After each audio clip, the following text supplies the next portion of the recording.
같이 하나님의 말씀 보시겠습니다. 하나님 말씀은 마태복음 4장 12절로 17절까지 있는 말씀이 되겠습니다. 우리의 마태복음 4장 12절부터 17절까지 말씀 교독하십시다. 이제 예수님께서 요한이 감옥에 갇혔다는 것을 들으시고 갈릴리로 떠나가셨다가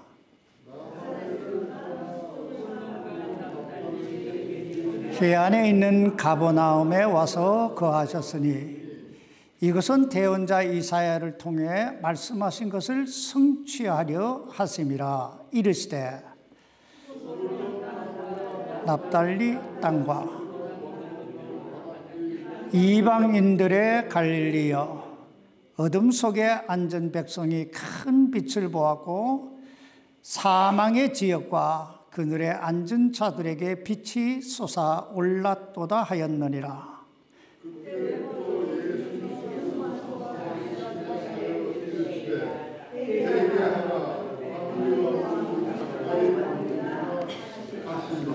아멘.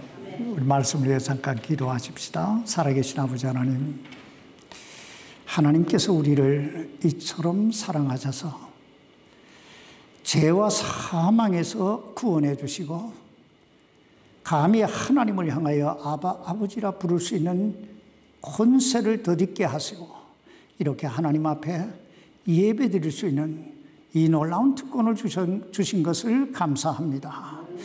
아버지 하나님, 오늘 저희가 드린 이 예배 하나님이 받으시기에 합당한 예배가 되게 하시고 우리 심령 속에 참 하나님의 음성이 들려지고 우리를 통해 하나님의 뜻이 이루어지는 귀한 역사가 있는 그런 예배가 될 수 있도록 도와주옵소서.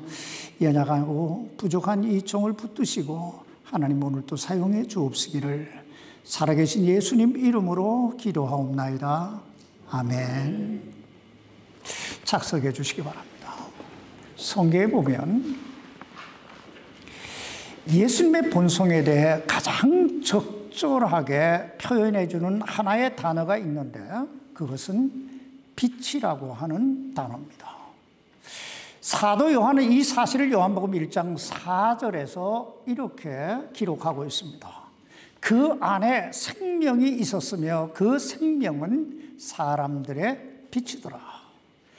이 말씀 좀 이해하기 쉽게 풀이하면 예수 그리스도는 생명의 빛으로서 죄와 사망이라고 하는 어둠에 갇혀 있는 영혼들에게 그 생명의 빛을 비춰주심으로써 그 사람들에게 생명을 주시기 위해 이 땅에 오신 분이시다, 이런 뜻입니다. 그런데 안타까운 것은 요한복음 1장 5절에 보면 그 빛이 어둠의 빛이 돼 어둠이 그것을 깨닫지 못하더라, 이렇게 말씀하고 있습니다.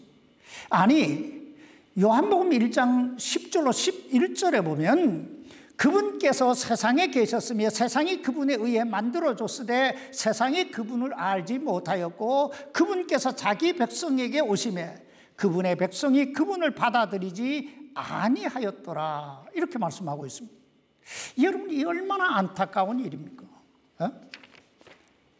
예수 그리스도는 여기에 생명의 빛으로서 죄와 사망이라고 하는 어둠에 갇혀 죽어가는 영혼을 구원하시기 위해 이 땅에 오셨는데 정작 사람들은 그분을 알아보지 못했다는 거예요. 그분을 받아들이지 못했다고 하는 거예요. 받아들이지 아니했다는 것입니다. 그러니 여러분, 이 얼마나 안타까운 일입니까? 그렇다면 사람들은 왜 그 생명의 빛이 되신 예수 그리스도를 받아들이지 아니했을까요?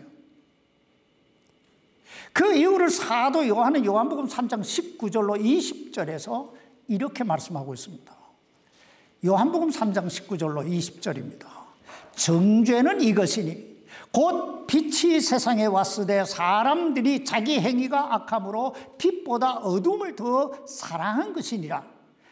이는 악을 행하는 자마다 자기 행위를 책망받을까 염려하여 빛을 미워하고 또 빛으로 나오지 아니하기 때문이라.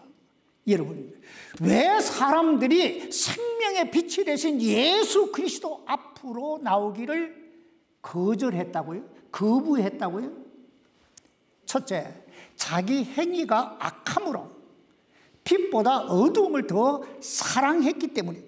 둘째는 그 빛 대신 예수 그리스도 앞에 나오면 자기의 그 악한 행위가 드러날까 염려했기 때문이라는 것입니다. 근데 문제는 이 세상에 있는 모든 생명체는 빛이 없으면 어떻게 돼요? 죽는다는 거예요. 이와 마찬가지로 생명의 빛이 되신 예수 그리스도가 없는 영혼은 죽을 수밖에 없다는 거예요. 아니, 엄밀하게 말하면 이미 죽었다는 거예요. 오늘 보면 여기 마태복음 4장 16절 말씀을 보시기 바랍니다. 어둠 속에 앉은 백성이 큰 빛을 보았고 사망의 지역과 그늘에 앉은 자들에게 빛이 솟아 올랐도다 하였느니라. 마태는 마귀에게 3번씩이나 그 엄청난 시험을 받으셨던 예수님께서 그 마귀의 시험을 이기시고 본격적으로 당신이 이 땅에 오신 그 목적을 이루시기 위해 공생의 사역을 시작하시는 예수님에 대해 이사야 선지자의 글을 인용해서 예수님께서 앞으로 이 세상에서 하시게 될 그 사역이 무엇인가에 대해 이렇게 정의하고 있습니다. 사망의 지역과 그늘에 앉은 자들에게 빛이 솟아 올랐도다. 이 말씀 한마디로 예수 그리스도는 사망과 어둠의 그늘에 앉아 소망 없이 살아가는 그 인류에게 생명과 소망의 빛을 주시기 위해 이 땅에 오셨다는 거예요. 그러므로 인간이 끌어안고 있는 최대의 문제, 가장 큰 문제는 죄의 문제도 아니고 사망의 문제도 아니고 심판의 문제도 아니라는 거예요. 그렇다면 무엇이 가장 큰 문제일까요? 여러분 요한복음 3장, 여기에 3장 19절로 20절 말씀을 여러분 다시 보시기 바랍니다. 정죄는 이것이니, 여기 정죄는 이것이니 하는 말은 사람들이 심판을 받는 이유는 이것이니 이런 말이에요. 사람들이 죽는 이유는 이것이다 이 말이에요. 소망 없는 이유는 이것이다. 뭐냐? 곧 빛이 세상에 왔을 때 사람들이 자기 행위가 악함으로 빛보다 어두움을 더 사랑한 것이니라. 이는 악을 행하는 자마다 자기 행위를 책망받을까 염려하여 빛을 미워하고 또 빛으로 나오지 아니하기 때문이라. 여러분 잘 보셔야 돼요. 인간이 정죄를 받는 이유, 인간이 심판을 받는 이유, 그 이유는 자기 안에 죄가 있기 때문이 아니라 빛이 되신, 생명의 빛이 되신 그 예수 그리스도 앞에 나오지 않기 때문이라는 거예요. 인간은 아담과 하와 이후로, 즉 하나님께서 저들에게 먹지 말라, 먹는 날에는 정령 죽으리라고 명하신 그 선악을 알게 하는 나무의 실과를 따 먹은 이후로 그 죄와 역의 허물로 말미암아 죽은 존재가 되고 말았어요. 이사야 선지자는 이것을 가리켜서 어둠에 앉은 백성이라고, 사망의 땅과 그늘에 앉은 자들이라고 표현하고 있습니다. 그러므로 이미 그 어두움에 앉아 있는 사람은, 이미 사망의 그늘에 앉아 있는 사람은 아무리 이 죄의 문제, 이 사망의 문제를 해결하기 위해 이를 악물고 발부둥을 쳐도 결국은 죽는다는 거예요. 결국은 망한다는 거예요. 아니, 죽었다는 거예요. 사실 앞으로 이 세상은 더 악해질 것입니다. 왜냐하면 이것이 인간의 본질이기 때문입니다. 그러므로 성경은 인간은 죄인이기 때문에 앞으로 죽어서 심판받아 지옥에 갈 수밖에 없는 존재가 아니라 생명의 빛이 되신 예수 그리스도를 받아들이지 않기 때문이라고 말씀하고 있는 거예요. 그렇습니다. 사람은 누구나 이 생명의 빛이 되신 예수 그리스도를 만나지 못한 자는 앞으로 죽을 존재가 아니라 이미 죽은 존재입니다. 그렇다면 오늘 여러분에게 한 가지 물어보십시다. 오늘 여러분은 이 생명의 빛이 되신 예수 그리스도를 만나셨습니까? 우리가 생명의 빛이 되신 예수 그리스도를 믿고 구원받았다고 하는 건 우리 인생의 최대의 기적 중에 기적이고 축복 중에 축복인 줄 우리는 알아야 됩니다. 생각해 보세요. 지금 전 세계 인구의 50%는 아직 한 번도 예수 그리스도에 대해, 복음에 대해 들어보지 못한 사람들입니다. 얼마 전에 기독교 통계 자료에 의하면 전 세계 인구 80억 가운데 자신이 기독교인이라고 말한 사람은 32% 정도라고 합니다. 그러나 과연 그 32% 가운데 정말 구원의 확신을 가지고 예수 그리스도를 만난, 그 주님으로 만난 사람들은 얼마나 될까요? 지금 전 세계는요 7,100개 정도의 언어가 있다고 그래요. 7,100개 정도의 언어가 있는데 그 언어들 중에 신구약 성경이 번역된, 그 신구약 성경이 번역된 언어는 250개국 언어라고 그래요. 다시 말하면 나머지 6,850개 언어에 속한 사람들은 성경이 없는 사람들이라는 거예요. 이 성경이 없는 사람. 여러분, 우리가 예수님을 믿으니까 이 세상 모든 사람들이 다 예수를 믿겠거니 착각하지 마시기 바랍니다. 내가 구원받았으니 다른 사람들도 구원받았겠거니 착각하지 마시란 말이에요. 아직도 죄와 어둠과 사망의 그늘에 앉아서 교회만 다니면 어떻게 구원받겠거니 하고 교회에 다니는 이 처치맨들이 교회 안에 65% 이상이 있다는 거예요. 교회 다니는 사람들 중에도 천국 갈 수 있는 사람이 몇 퍼센트라는 거예요, 그러면. 그러므로 오늘 여러분 심령 속에 구원의 확신이 있다면, 정말 내 안에 주님이 계신다고 하는 이 사실을 확신하고 주님과 동행하고 있다면, 첫째, 자신이 받은 구원이 기적 중에 기적이라고 하는 사실, 축복 중에 축복이라고 하는 사실을 기억하고 늘 날마다 하나님께 감사하며 사시기를 바랍니다. 둘째는 왜 하나님께서 그 수많은 사람들 가운데 나를 택하셔서 나를 먼저 구원해 주셨는가를 늘 생각하며 사시기를 바랍니다. 우리가 목숨을 걸고 생명의 빛이 되신 예수 그리스도의 복음을 전해야 될 이유는, 첫째, 그것이 하나님께서 나를 먼저 구원해 주신 목적, 이유이기 때문이고, 둘째는 복음 전파는 생명에 관한 문제이기 때문입니다. 아니, 그 무엇보다 우리 주님 예수 그리스도께서 그 일을 이루시기 위해서 갈보리 십자가에 못 박혀 피 흘려 죽으셨기 때문입니다. 둘째, 우리가 오늘 본문에서 배워야 할 교훈은 예수님의 사역의 때와 장소입니다. 우리가 지난 시간에 살펴봤듯이 하나님은 언제나 정확한 목적과 정확한 때를 정하시고 역사하시는 분이십니다. 그러므로 오늘 본문은 이렇게 시작합니다. 마태복음 4장 12절입니다.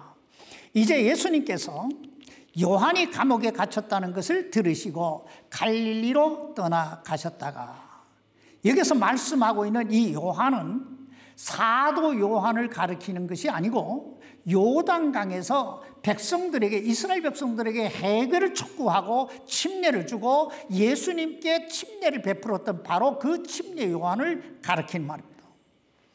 누가복음에 보면 예수님보다 요한은 6개월 정도 먼저 태어난 사람으로서 의와 회개를 부르짖고 불의와 타협하지 않는 간직한 사람으로서 예수님의 길을 예비했던 그런 사람이었다고 소개합니다. 또 사도 요한은 요한복음 1장 6절로 8절에 보면 이 침례 요한에 대해서 이렇게 기록하고 있습니다. 하나님께서 보내신 사람이 있었는데 그의 이름은 요한이더라. 바로 그가 증언하러 왔으니 이것은 그 빛에 대하여 증언하여 모든 사람이 자기를 통해 믿게 하려 함이라.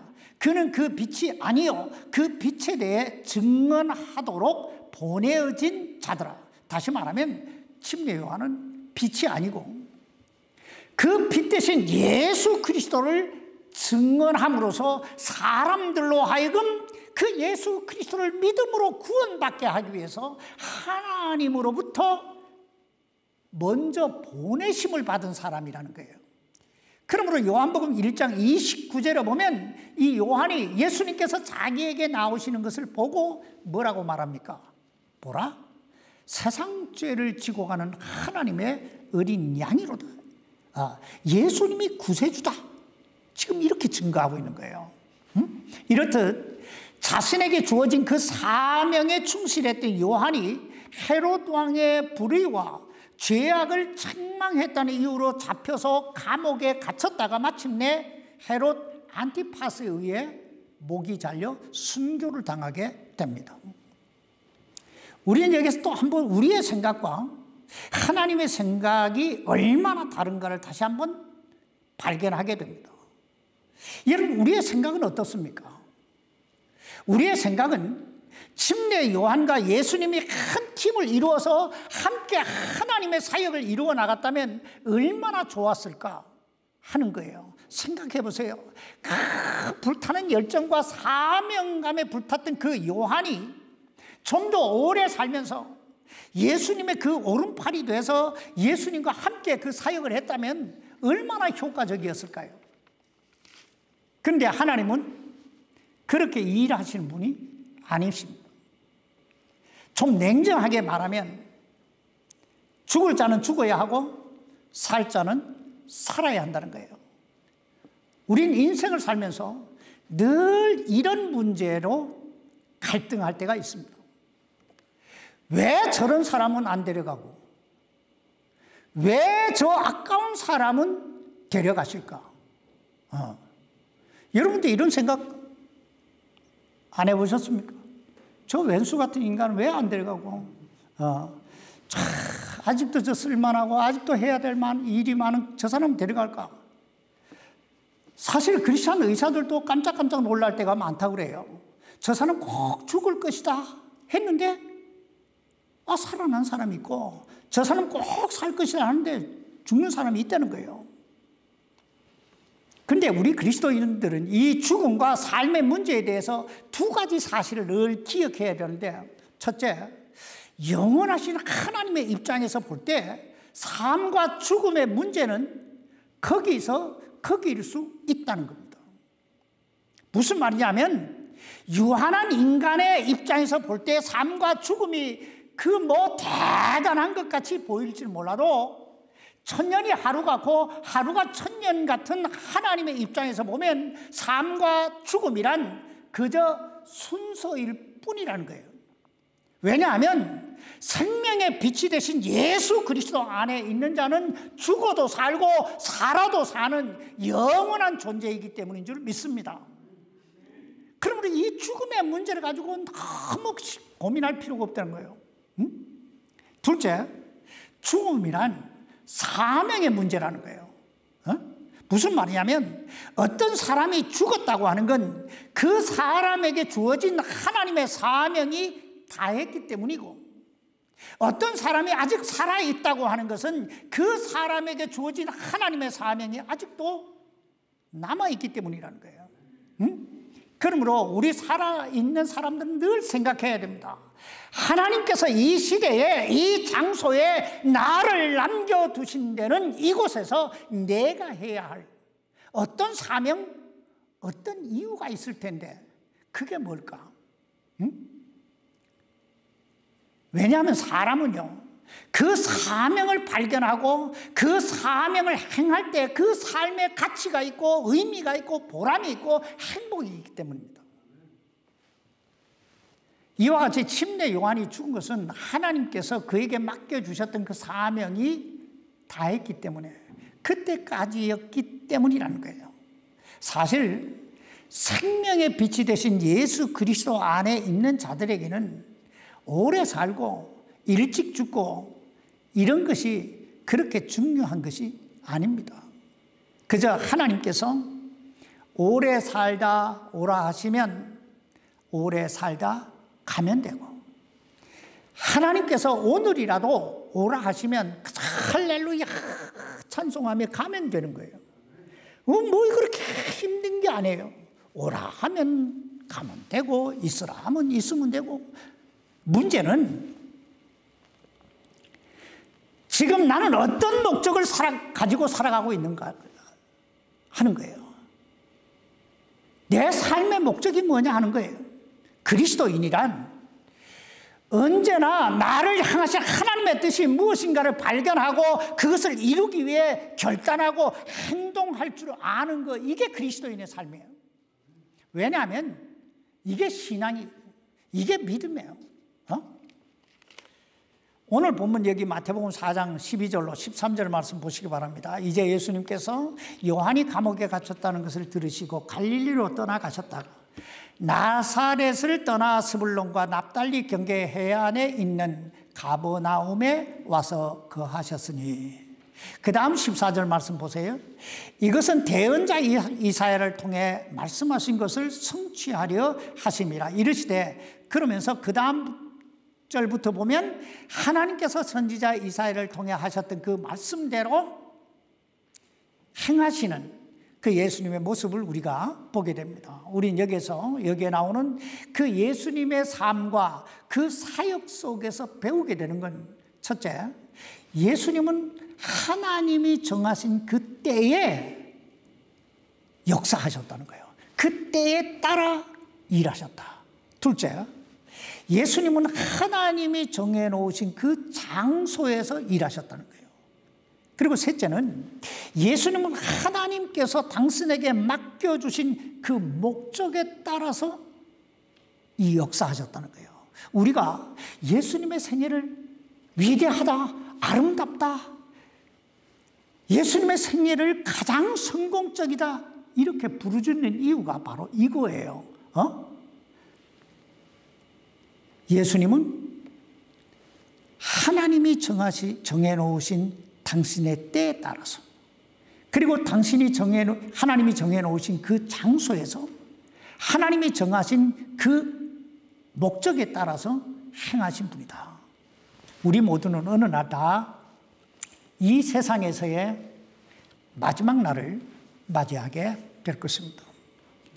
그리고 때가 되면 우리 모두는 하나님 앞에 서서 내가 지금까지 이 세상에서 살아온 내 삶에 대해 헤아림을 받게 될 것입니다. 그때 하나님 앞에 비춰질 내 삶의 모습은 과연 어떨까요?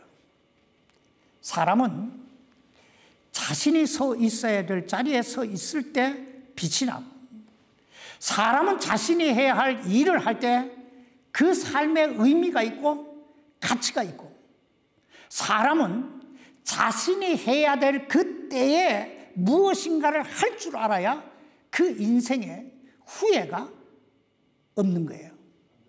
그러므로 우리는 늘 우리 자신의 삶에 대해 생각을 해야 돼요. 난 무엇을 위해 어떻게 살고 있나. 셋째, 우리가 여기서 살펴보아야 할 말씀은 예수님의 선포 내용입니다. 여기서 선포라고 하는 말은 하나님께서 자신에게 주신 그 말씀을 그대로 전파하기 시작했다라는 뜻이에요. 그러므로 설교란 하나님께서 말씀하신 그대로를 선포하는 것이 설교입니다. 그러므로 설교자는 자기 말을 하면 안 돼요. 자기 생각을 말하면 안 돼요. 자기 지식을 말하면 안 돼요. 자신의 의견을 말하면 안 돼요. 설교는 하나님께서 말씀하신 그대로를 선포하는 것이 설교입니다. 그래서 그 말씀을 들을 때 우리의 양심에 찔림이 있고 자존심이 상하고 가슴이 아프고 꼭 우리 목사님은 나들으라고 하는 말 같아 하고 막 분하기도 하고 섭섭하기도 하고 회개의 눈물이 나고 그러면서도 뭔가 치유가 되고 위로를 받고 새로운 결단을 하게 되고 새로운 삶의 비전을 품게 되는 거예요. 왜냐하면 하나님의 말씀은 살았고 운동력이 있어 좌우의 날선 어떤 검보다도 예리하여 인간의 영혼과 여기에 흉과 및 관절과 골수를 찔러 쪼개기까지 하는 예리한 칼과 같기 때문에 여기 예수님의 설교 내용을 보세요. 예수님 설교 내용이 뭐예요? 여기 마태복음 4장 17절 보세요. 그때부터 예수님께서 선포하기 시작하시되 뭐예요? 첫째가 회개하라. 하늘의 왕국이 천국이 가까웠느니라. 회개하라. 여러분 회개가 무엇입니까? 회개란 첫째 자신의 죄인됨을 알아야 된다 이거예요. 여러분 병원에 가면 의사들이 왜 왔느냐고 묻잖아요. 점쟁이한테 가도 왜 왔냐고 묻는데요.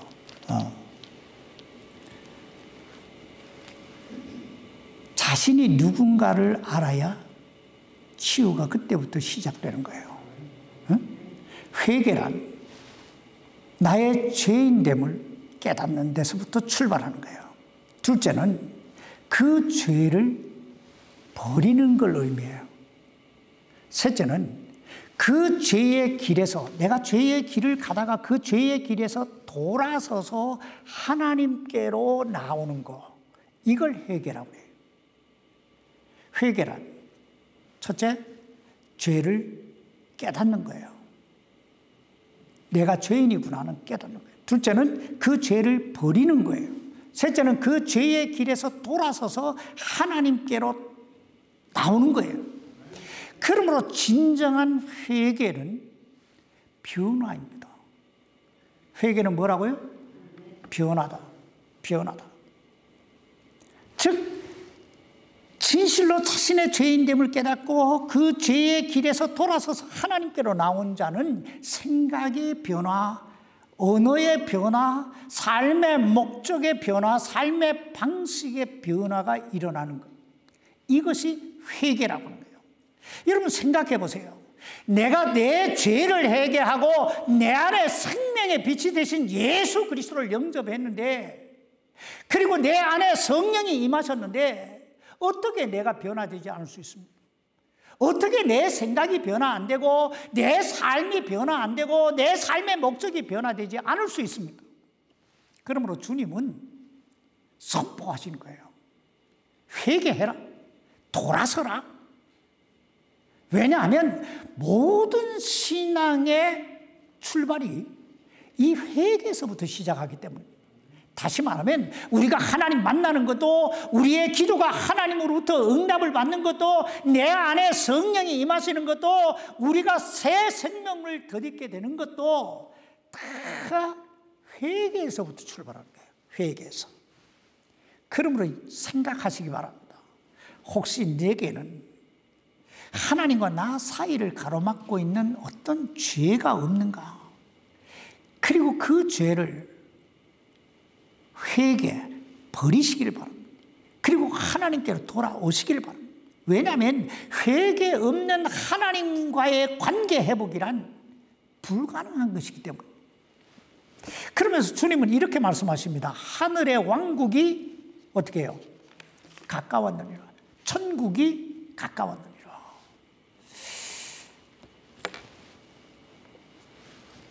여기서 천국이 가까웠다라고 하는 말은 여러 가지 의미가 있지만 오늘 두 가지만 간단하게 할게요. 첫째, 메시아가 오셨다 하는 거예요. 즉 천국이 가까웠다라고 하는 말은 주님의 통치가 시작됐다라는 것입니다. 여러분, 어떤 곳이 천국일까요? 어떤 곳이 천국일까요? 여러분 잘 생각을 하셔야 돼요.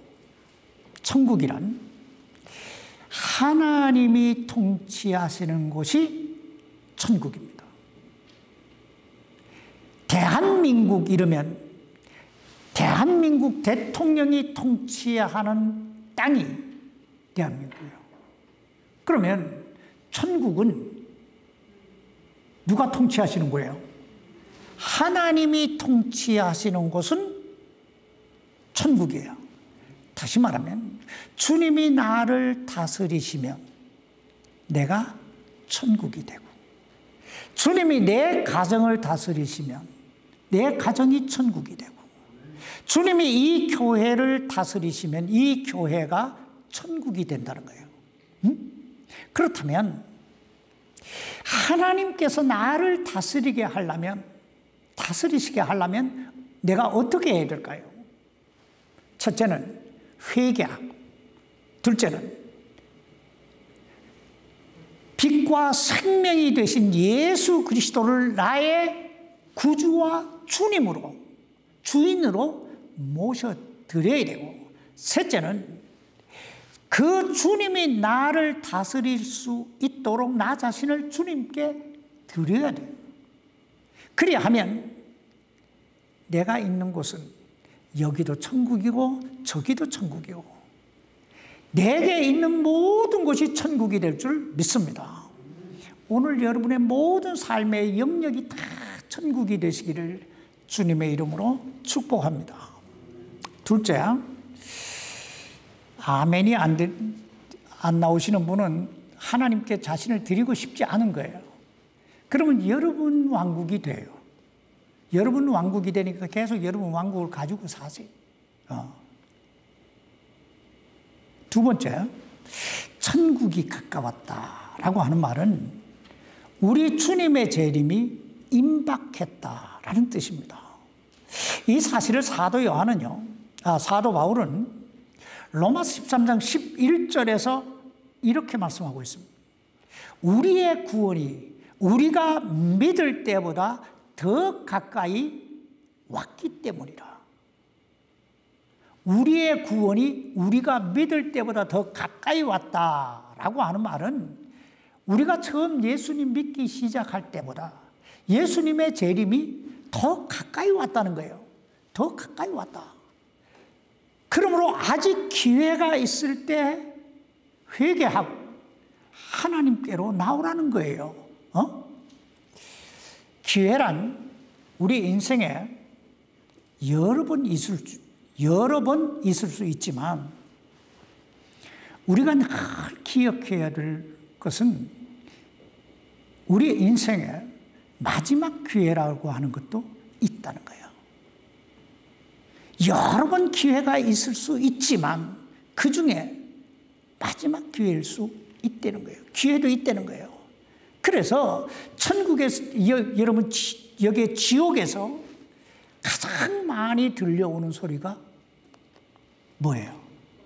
껄껄 하는 소리예요. 껄껄. 그때 그 목사님이 설교할 때 회개하고 그 생명의 빛이 되신 예수 그리스도를 내 마음에 영접할 걸, 그때 예수 믿을 걸, 그때 교회 갈 걸, 걸 하면서 울부짖는 곳이 바로 지옥이라는 거예요. 응?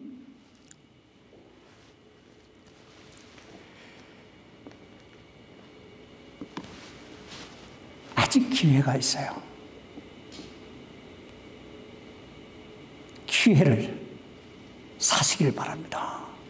기회를 잡아야 돼요. 기회가 있을 때 예수 그리스도를 영접함으로 천국을 여러분의 것으로 만드시길 바랍니다.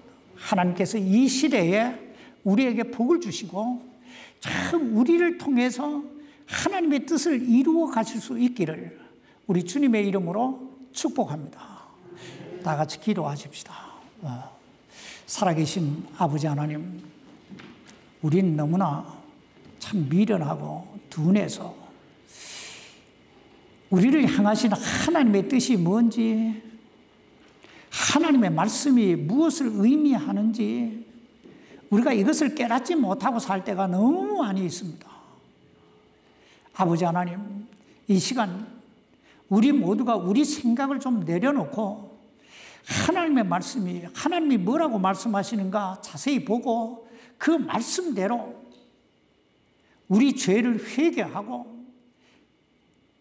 우리를 죄와 사망에서 구원하시기 위해 이 땅에 오셔서 우리를 대신하여, 우리 죄를 대신하여 갈보리 십자가에 못 박혀 돌아가신 그 예수 그리스도를 나의 구세주로, 나의 생명의 빛으로 영접하고 받아들일 수 있도록, 그래서 날마다 천국을 소유하며 살아갈 수 있는 생명이 있는 자가 될 수 있도록 아버지 우리를 도와 주옵소서.